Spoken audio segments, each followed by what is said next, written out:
बेटा according to Gay लुकास law जो आज हम पढ़ रहे हैं, इस लॉ ने प्रेशर और टेम्परेचर के बीच में रिलेशनशिप एक्सप्लेन किया था। प्रेशर और टेम्परेचर के बीच में रिलेशनशिप किया था, बट वॉल्यूम को क्या रखा था बेटा, कांस्टेंट रखा था। तो हम इसको जैसे अगर डिफाइन करें इस लॉ ने, जिसने रिलेशनशिप दिया था प्रेशर और टेम्परेचर के बीच में, तो हम ये कह सकते हैं according to this law at a constant volume the pressure of a fixed amount of a gas is directly proportional to temperature। तो ये कह रहा है कि इस लॉ के अकॉर्डिंग अगर हम किसी फिक्स अमाउंट गैस का वॉल्यूम को कांस्टेंट रखें, फिक्स अमाउंट गैस के वॉल्यूम को कांस्टेंट रखें, तो उस फिक्स अमाउंट गैस का जो प्रेशर होता है ना, वो डायरेक्टली प्रोपोर्शनल होता है बेटा टेम्परेचर के। वो डायरेक्टली प्रोपोर्शनल क्या होता है बेटा, टेम्परेचर। बट वॉल्यूम को क्या रखोगे आप वहाँ पर, कांस्टेंट रखोगे। तो हम इसको मैथमेटिकली इस तरह रिप्रेजेंट कर सकते हैं बेटा, अगर प्रेशर प्रोपोर्शनलिटी कांस्टेंट हटाए तो हमारे पास क्या आ जाएगा, टी आ जाएगा। क्या आ जाएगा, टी आ जाएगा। तो हम ये भी लिख सकते हैं प्रेशर अपॉन में टेम्परेचर इजिकल टू क्या हो गया बेटा, कांस्टेंट हो गया। इजिकल टू क्या हो गया, कांस्टेंट हो गया। तो ये हमारा किसके इक्वल होता है बेटा, कांस्टेंट के इक्वल होता है, जो प्रेशर और टेम्परेचर का रेशो होता है। तो ये भी तो बेटा क्या हुआ, कांस्टेंट हुआ, इनका रेशो भी क्या हुआ, कांस्टेंट हुआ। तो ये हमारा बेटा मैथमेटिकल है। इसी रिलेशनशिप के बेसिस पे अगर हमें किसी गैस का प्रेशर दे रहा है तो हम उससे टेम्परेचर या इनिशियल टेम्परेचर, इनिशियल प्रेशर या फाइनल टेम्परेचर या फाइनल प्रेशर को भी कैलकुलेट कर सकते हैं। क्योंकि हम मान लेते हैं किसी गैस का जो इनिशियल प्रेशर P1 है, उस समय टेम्परेचर T1 है, तो बेटा वो भी क्या रहेगा, कांस्टेंट रहेगा। फिर हमने कहा कुछ समय के बाद उसका प्रेशर क्या होगा, P2, टेम्परेचर भी होगा T2, तो भी क्या होगा, कांस्टेंट के इक्वल होगा। तब ये दोनों कांस्टेंट के इक्वल है, तो ये दोनों भी क्या होंगे बेटा, इक्वल हो गए।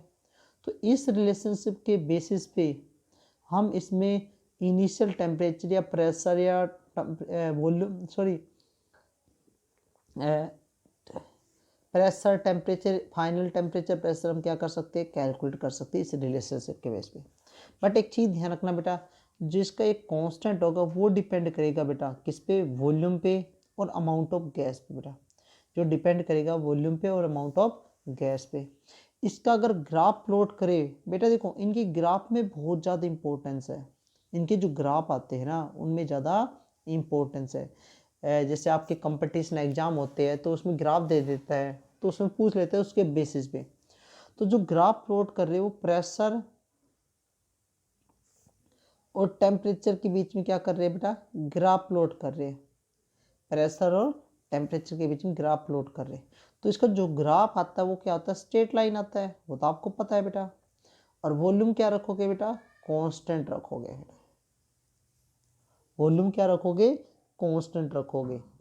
तो इसका ग्राफ कांस्टेंट स्ट्रेट लाइन आता है, क्यों, प्रेशर बढ़ रहा है तो टेम्परेचर बढ़ रहा है, प्रेशर इंक्रीज होगा तो टेम्परेचर इंक्रीज होगा, प्रेशर इंक्रीज होगा तो टेम्परेचर इंक्रीज होगा। बट इसमें एक पॉइंट और ध्यान रखना बेटा, जब वॉल्यूम को हम डिफरेंट करेंगे तो इसकी जो स्ट्रेट लाइन वो भी डिफरेंट आएगी। अगर इस इंपॉर्टेंट पॉइंट बता रहा हूँ, अगर हमारा जो ग्राफ की स्ट्रेट लाइन है वो यहाँ पर आ रही है, नीचे आ रही है,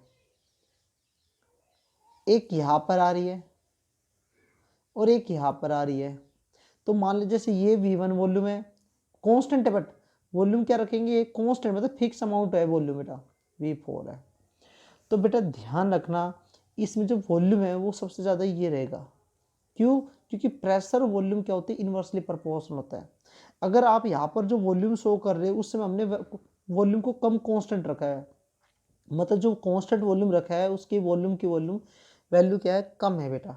जैसे आप ये ध्यान रखना, मतलब V1 ग्रेटर रहेगा V2, V3 और V4।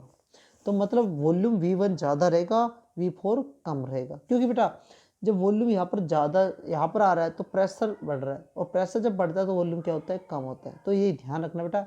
इसका कहने का मतलब है कि ये डिफरेंट वॉल्यूम पे डिफरेंट वैल्यू कांस्टेंट पे, भाई कांस्टेंट तो है बट वॉल्यूम को तो फिक्स कर सकते हैं, कितना भी फिक्स कर सकते हैं, उसके बेसिस पर हम इसको ऐसे एक्सप्लेन कर सकते हैं।